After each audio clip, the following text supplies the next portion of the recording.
Well, Amarius Mims has made what appears to be a final decision about what he's going to do in 2022. We talked about this a while ago, and now there's a bunch of reports, and we can confirm that he is going to pull out of the transfer portal and head to Georgia um, to keep moving on. And this is the new world of college football. Um, after Georgia played the Gators in 2021, Dan Mullen was asked about recruiting, and he kind of all shucksed it. Kirby Smart went in deep talking about how you have to always be recruiting. Uh, I think you have to, at this stage, recruit your team to stay in many cases. There's something important that Kirby said over the weekend that I don't know if he was talking to Amarius or not, but this is what Kirby had to say, and I think it's a good point. He said, the guys that want to be here, we're going to coach them. The guys that don't, then we're not going to chase after them. We can't. That's their determination. We're trying to create a culture of, I want to be here and grow and get better. Like, you come to Georgia, you get developed.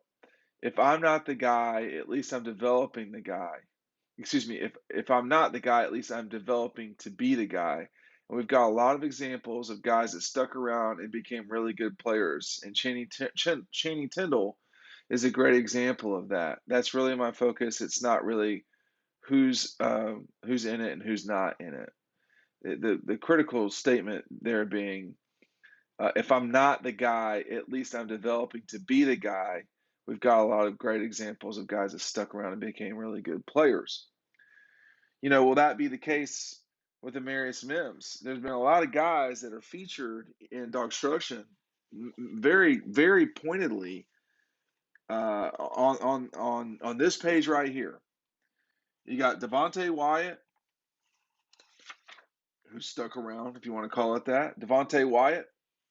Flip a page later, you got Chris Smith making a play of the game, and to some degree, Jordan Davis. This guy stuck around too and got a national championship for his hard work. DAWGSTRUCTION, the link is down below. What does this mean that Amarius Mims is likely headed back to Georgia for the 2022 season? I'm going to start using the term likely all the time because we can't know what players are going to do from one moment to the next. Well, it gives you depth. Okay, the last time I talked about this about a week ago, so this has been about a week. All right, so Amarius missed. I don't. We don't. I don't know if he missed practice on Tuesday, but he did on Thursday, and he wasn't a G day. So um, I'm getting the weeks mixed up. But he missed a couple of practices, and obviously did not play at G day. But what I said at the time was it doesn't hurt you like immediately because immediately you've got Broderick Jones is likely at left tackle and Warren McClendon at right.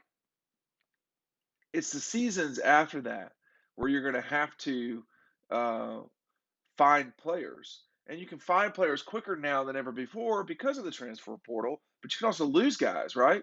So that's the challenging part for teams that really recruit well, Georgia, Ohio State, Alabama, etc. Guys are going to expect to play. They're also going to expect to get NIL deals. And you're not going to get NIL deals that mean anything if you're not playing. You're not going to get NIL deals if you're not in front of the media because that's more exposure. It's what's the word? We're at a tricky moment here for coaches. But for Kirby and them,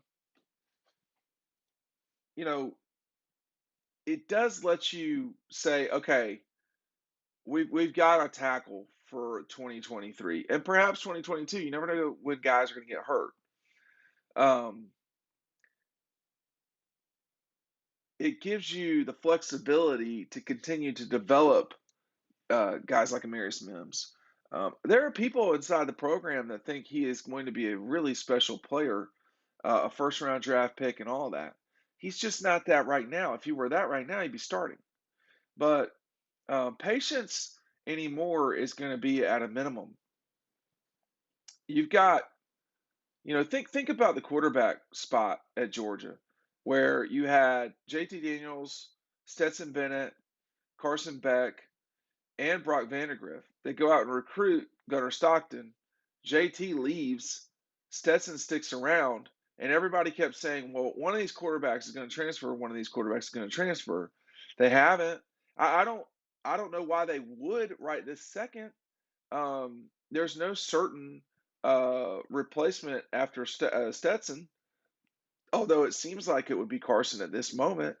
And if it were Carson, that would be his final. That he could leave after next year. I think he could leave after this year and turn pro. These things are not going to happen. You get my point, though, is that when you're transferring, you have to have a landing spot.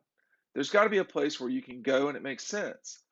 If you're a left tackle, someone like Amarius Mims, a lot of people are going to be after you. If you're a backup quarterback that didn't win the starting job, there's going to be fewer spots for you. If you're a backup linebacker, are you certainly going to be where you need to be and have a spot to land? I don't know. Maybe not. Maybe not. It's a different world, right? I mean, it used to be that you could transfer or graduate early, make an impact for a couple of years. Now, you can just go to a school, you don't like it, you can leave. Like, you can leave that week. So, I don't know what the right move for Amarius is. I think Kirby's got a good point in that you're going to see at the draft this weekend, a couple weekends, a lot of guys who were not starters, a lot of guys who were not stars are going to get drafted at Georgia, and they're going to get drafted in the top 100. Okay? It's an amazing thing. Channing Tindall is going to be drafted pretty high. Same thing with, Devontae Wyatt's a great example. I mean, Devontae was not a star. It just wasn't. He stuck around. He developed. No matter where you go, if the end game goal is to get to the league, you have to develop yourself. You have to move forward in a constructive way with your development. The word development, maybe people don't realize it or they overuse it for the wrong way, but it's doing the little things every single day, eating right, lifting the right way, not just lifting, but lifting the right way, and doing the intellectual development to understand schemes, blocking protection, etc., in order to give yourself a chance in the spring when you're eligible to compete in the combine training and your pro day and perhaps the combine to position yourself to be drafted. You can do that at any number of schools, but Kirby and Georgia have proven that they can do that with guys who are not starters. I'm not sure Mike Norvell has. I mean, I'm not hating on him, and there might be a better place for Marius. I don't know, but right now he's coming back to Georgia. It's what people have said to me after all these reports have come out. And what the future will be for Amarius, I couldn't say. But for Georgia, that he's back and around, it gives you another tackle, an NFL body, and someone who has the capability to develop into a first round guy. It's up to him, and we'll just see. We'll see you back over on the website. Matt's got a good report coming up for you later today. We'll see you there.